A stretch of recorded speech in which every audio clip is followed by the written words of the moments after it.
जनकपुर के गांव में टुनटुनी नाम की एक चिड़िया अपने पति बंटी कबूतर और अपने दो बेटी सोनहरी और भूरी चिड़िया के साथ रहती थी। टुनटुनी का पति बंटी कबूतर शहर के जंगल में मेहनत मजदूरी का काम किया करता। सुबह से शाम तक मजदूरी करके बंटी को जितना पे पैसा मिलता उस पैसों से बंटी अपने परिवार का गुजारा करता। बंटी का परिवार बेहद ही गरीबी में अपना जीवन व्यतीत करता। बंटी सुबह से शाम तक मजदूरी करता, लेकिन फिर भी बंटी को मजदूरी में बहुत ही कम पैसा मिलता, जिस पैसों से बंटी अपने परिवार को 2 वक्त का रोटी भी बहुत ही मुश्किल से मिल पाता। बंटी जी, मैं सोच रही थी कि आप उतना दूर जाके मेहनत करते हैं, लेकिन फिर भी आपको मजदूरी में बहुत ही कम पैसा मिलता, जिस पैसों से हमारे परिवार को अच्छे से 2 वक्त का रोटी भी नहीं मिल पाता। उतनी पैसा तो हम अपने छोटे से खेत में फसल उगाकर भी कमा सकते हैं, तो फिर उतना दूर जाके मेहनत मजदूरी करने का क्या फायदा, जब खाने को 2 वक्त का रोटी ही ना मिले।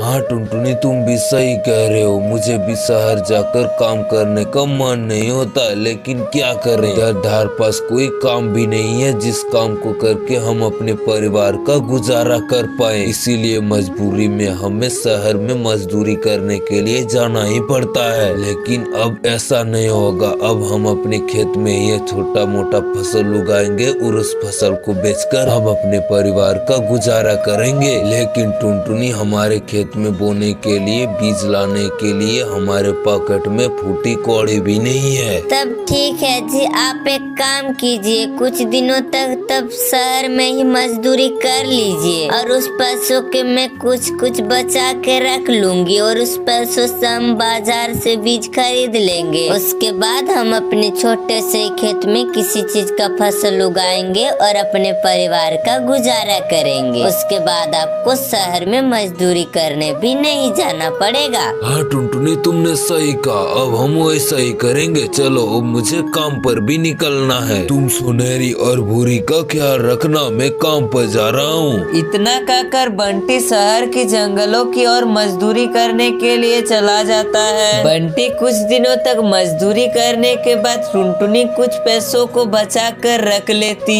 ये लीजिए बंटी जी, आप ये पैसा लीजिए और बाजार से बीज खरीद कर ले आइए। उसके बाद हम दोनों मिलकर उन सारे बीज को अपने खेत में बिखेर देंगे। बंटी पैसा लेकर बीज लाने के लिए बाजार की ओर चला जाता है। कुछ देर बाद बंटी बाजार से बीज लाकर वापस अपने घर की ओर जा रहा था। तभी बंटी को एक हवाई मोटर टक्कर मार देता है, जिससे बंटी नीचे जमीन पर पत्थर के ऊपर गिर जाता है, जिसके वजह से बंटी के सर पर बहुत ही चोट लग जाता है और बहुत ही खून निकलने लगता है, जिसकी वजह से बंटी का वहीं पर तड़प कर मौत हो जाता है। ये दुखद खबर जैसे ये टुनटुनी सुनती है तो वो पूरी तरीके से टूट जाती है और वह जोर से रोने लगती है। हे भगवान, ये तूने मेरे साथ कैसा अन्याय किया। हमारे परिवार को पालने वाला एकमात्र सहारा था, तुमने उसे भी छीन लिया। तुमने इतने बड़े कदम उठाने से पहले तुमने एक बार भी नहीं सोचा कि मेरे पति मरने के बाद मेरे और मेरे छोटे छोटे बच्चों का क्या होगा।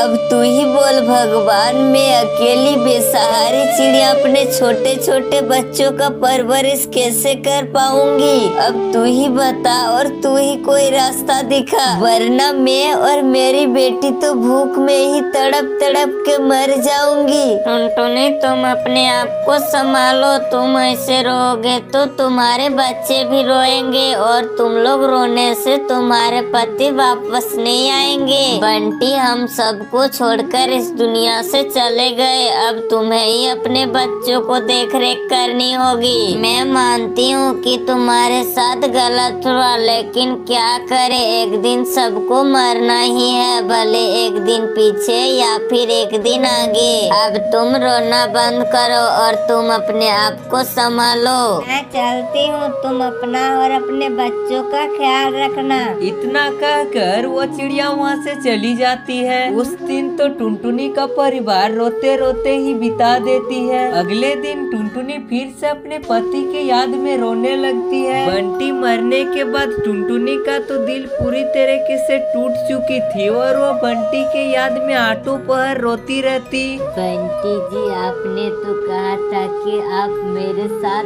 साथ चलोगे, फिर आपने जिंदगी के आधे रास्ते में हमें छोड़कर क्यों चले गए? अब मैं अपने सुख दुख किससे बांटूंगी और कैसे पालूंगी अपने दो बेटियों का पेट? अपने माँ को इस तरह रोता देख सोनेरी और भूरी अपने माँ को देखकर कहती है, माँ आप इस तरह रो मत, यदि आप रोगे तो हम भी रोएंगे। नहीं मेरे बच्चों चुप हो जाओ, मैं नहीं रोऊंगी। माँ मुझे बहुत जोरों की भूख लगी है, आप मुझे कुछ खाने को दे दो। भूरी के साथ साथ सोनेरी और टुनटुनी भी भूख से तड़प रही थी। तीनों माँ बेटियों का चेहरा भूख के मारे मुरझा गई थी, जिसे देखकर टुनटुनी रसोई घर जाके सारे बर्तन को डब्बे को चेक करके देखती है, लेकिन एक भी दाना नहीं मिलता। ये भगवान, घर में एक दाना भी नहीं बचा और मेरे बच्चे भूख से तड़प रहे हैं।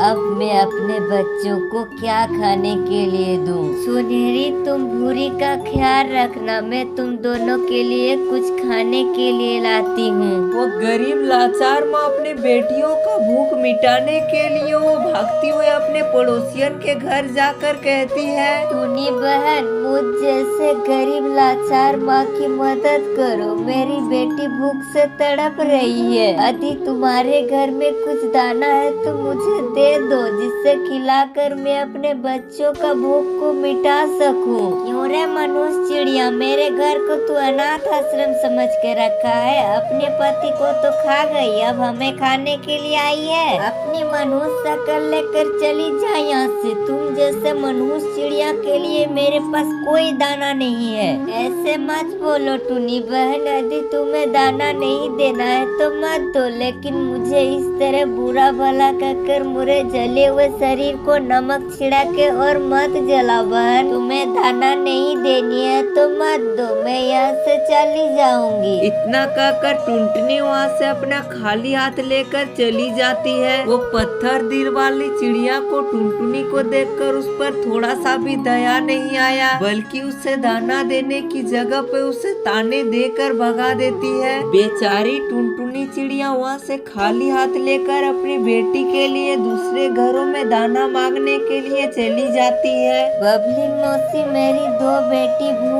के मारे तड़प रही है, यदि तुम्हारे पास कुछ दाना है तो मुझे दे दो, जिसे खिलाकर मैं अपने बच्चों का पेट भर पाऊंगी। प्लीज बबली मौसी, ना मत कहना। हाँ टुनटुनी, क्यों नहीं, तुम्हारी बेटी यानी मेरी भी बेटी। ये लो, मेरे पास कुछ दाना बचा हुआ था, तुम ये दाना लो और अपने बच्चे को खिलाकर उसकी भूख मिटाओ। तुम्हारी बहुत बहुत शुक्रिया बबली मौसी, तुमने एक गरीब माँ की मजबूरी को समझा। मैं चलती हूँ बबली मौसी, मेरे बच्चे मेरे आने की राह देख रहे होंगे। टुनटुनी दाना लेकर अपने घर की ओर चली आती है।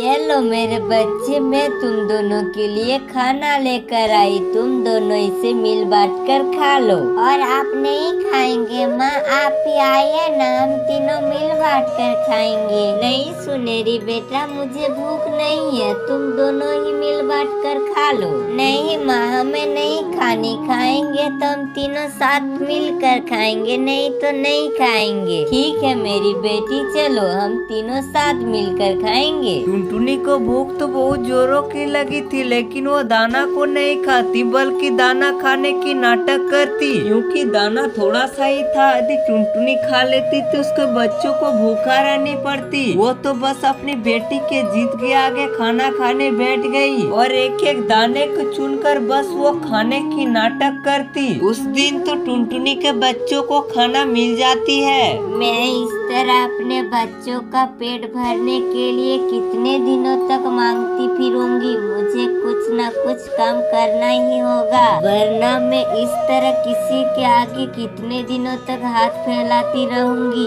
इतना सोचकर टुनटुनी काम की तलाश में अपने घर से निकल पड़ती है। कुछ दूर तक जाने के बाद टुनटुनी को एक घर दिखाई देती है, तो टुनटुनी उस घर की मालकिन से जाकर कहती है, मालकिन, यदि आपके पास कुछ काम है तो मुझे दे दीजिए। मेरी 2 छोटी छोटी बेटी है जिसे पालने की जिम्मेवारी मेरे ऊपर है। यदि आप मुझे कुछ काम दे दीजिएगा तो शायद मैं अपने बच्चों को 2 वक्त का खाना खिला पाऊंगी। आप यकीन मानिए, मैं आपके घर की सारी काम करूंगी, झाड़ू पोछा बर्तन से लेकर आपके खान पान तक मैं घर की सारी काम करूंगी, बस मुझे आप काम पर रख लीजिए। टुनटुनी की बात सुनकर घर की मालकिन को टुनटुनी के ऊपर दया आ जाता है। ठीक है बहन, मुझे तो ऐसे अपने घर में काम बाई की जरूरत नहीं थी, लेकिन तुम्हारी बात सुनकर मुझे तुम पर तरस आ गया, इसलिए मैं तुम्हें अपने घर में रख लेती हूँ। आपकी बहुत बहुत शुक्रिया मालकिन, आपने इस गरीब माँ की मजबूरी को समझा। मुझे शुक्रिया अदा मत करो बहन, मैंने कुछ नहीं किया। इस दुनिया में हर कोई अपने भाग्य का खाता है, चाहे वो गरीब हो या अमीर। कल से तुम काम पर आ जाना और अपने साथ अपने बच्चों को भी ले आना। तुम लोग यहीं काम करना और यहीं पर रहना। इतना सुनकर टुनटुनी का खोई हुई आशा लौट आती है और वो अपने बेटियों के साथ उसी घर में रहने लगती है, जिससे उसकी खोई हुई छत वापस मिल जाती है। और उस दिन से टुनटुनी के बच्चों को कभी भी भूखा नहीं सोना पड़ा और ना टुनटुनी को अपने बच्चों के बारे में कभी भी सोचना पड़ा। वक्त के साथ साथ टुनटुनी के बच्चे उसी घर में पढ़ लिख कर अपने पैरों पर खड़े हो गए। दोस्तों, आज का स्टोरी आपको कैसा लगा कमेंट में जरूर बताना है, और इस वीडियो को लाइक करके यदि आप हमारे चैनल पे पहली बार आए हैं तो इस चैनल को सब्सक्राइब भी कर लेना है, ताकि इस तरीके का स्टोरीज वीडियो आपसे मिस ना हो जाए। तो दोस्तों, इस वीडियो में बस इतना ही। तब तक मिलते हैं कोई नेक्स्ट स्टोरी के साथ।